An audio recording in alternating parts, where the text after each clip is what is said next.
Bonjour, aujourd'hui je vais faire les fabuleux cupcakes Red Velvet. Je vais vous montrer comment faire le gâteau, comment faire le glaçage au fromage et ensuite comment les décorer. Restez avec moi.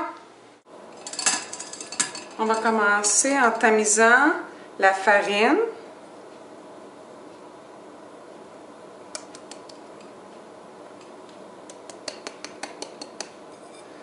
Le cacao. Et le sel.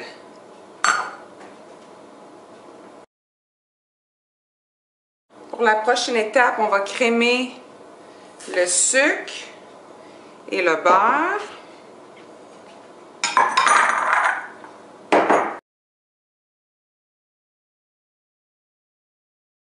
Une fois que le sucre et le beurre est bien crémé, on va ajouter les œufs et la vanille. Et on va mélanger ça. Red Velvet. Qu'est-ce qui fait qu'un gâteau Red Velvet est rouge? Du colorant artificiel rouge. C'est pas très compliqué. Donc, pour la prochaine étape, je vais mettre mon beurre ici, dans un bol. Et là, je dois ajouter mes 2 cuillères à table de colorant à ça. 2 cuillères à table, c'est immense.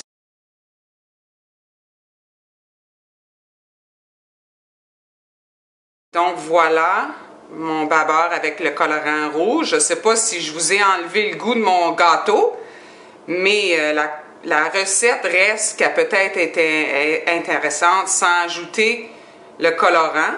On a presque fini. Qu'est-ce qui reste ici? J'ai du vinaigre et du soda. Donc je vais verser mon soda dans le vinaigre. Ça va activer, vous voyez, ça mousse et ça monte. Je vais verser ça là.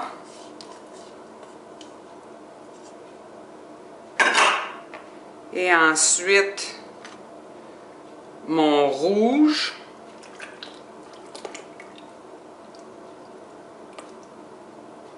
On dirait une émission de CSI ici, là.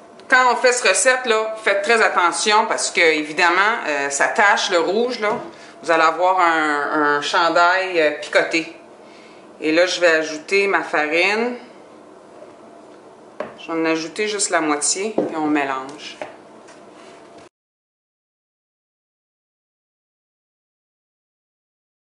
Donc voilà, je ne sais pas si vous voyez comment c'est rouge.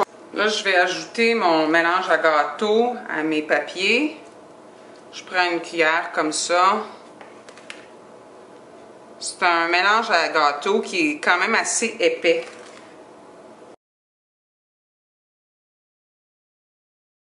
Les cupcakes Red Velvet, la plupart du temps, sont servis avec un glaçage au fromage. Dans ce bol, j'ai 250 g de fromage à la crème et j'ai 150 g de beurre. Les deux à la température de la pièce pour faciliter la tâche de mélanger. Et à ça, je vais ajouter une cuillère à table de vanille. C'est bien important de fouetter le tout.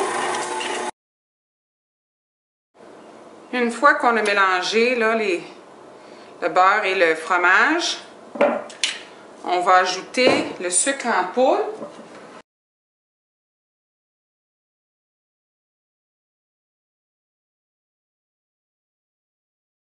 Ici, c'est important de gratter le bol avec une spatule pour être sûr que le tout se mélange bien, qu'il n'y ait rien de pogné dans le fond, là. Et on remélange un petit peu. C'est sûr qu'on peut mettre notre glaçage sur le cupcake avec une spatule, mais une douille fait un effet plus professionnel sur le cupcake. Ici, j'ai un Wilton 6B et une poche jetable pour glacer mes cupcakes. Là, je le mets dans la poche pour déterminer où est-ce que je vais couper. Là, je vais couper juste ici. Juste en haut des pics. Si on coupe trop haut, la douille va sortir du sac. Juste comme ça. Et là, on va plier le sac comme ça pour garder cette partie-là du haut propre. Et on va ajouter le glaçage dans le petit trou ici. Voilà les cupcakes frais du four. Est-ce que vous pouvez voir comment ils sont rouges? Ils sont encore chauds. Un truc très important, mais peut-être pas évident pour tout le monde, on doit attendre que les cupcakes soient complètement refroidis avant de mettre le glaçage sur les cupcakes. Le glaçage, c'est du beurre. La chaleur fait fondre le beurre. Donc, si on met du glaçage sur un cupcake chaud, ça va faire un tas. On va décorer le cupcake. J'ai ma poche ici. Je tourne pour que le glaçage ne sorte pas. Je fais une pression vers le bas. OK? Donc, quand je débute, il faut être prêt à faire tout dans un mouvement. Si on arrête, bien, ça va faire comme une démarcation entre la ligne, là, au centre de la ligne. Donc, on débute, on se place, on fait tout le tour, l'extérieur. Et là, on remonte sur la première ligne, un peu vers le centre, et voilà. Une fois que vous êtes plus habitué, vous pouvez les placer ensemble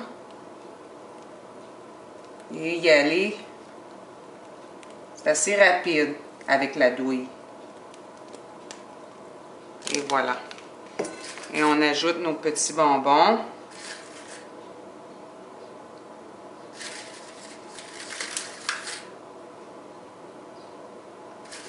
Maintenant, je vais goûter à mon cupcake. Vous pouvez voir là le papier blanc. Vous voyez la couleur rouge, rouge. C'est rouge Bourgogne, foncé, foncé. J'ai enlevé mes miettes de la dernière fois. Et voilà, qu'est-ce que ça a l'air. La combinaison est délicieuse, vraiment, c'est très bon. Mais moi, personnellement, si je refaisais ce gâteau, j'éviterais de mettre le colorant. Je pense pas que le colorant ajoute vraiment à ce gâteau. Quand on sait vraiment la quantité de chimiques qu'on ajoute, on essaie de faire quand même quelque chose un peu plus santé à la maison. Je pense que ça ne va pas jouer à la saveur de colorant. Donc, merci. Laissez-moi savoir qu'est-ce que vous voulez voir pour la prochaine fois dans les commentaires. Qu'est-ce que vous pensez. Et ça va me faire plaisir de réaliser vos demandes spéciales. Et à la prochaine fois.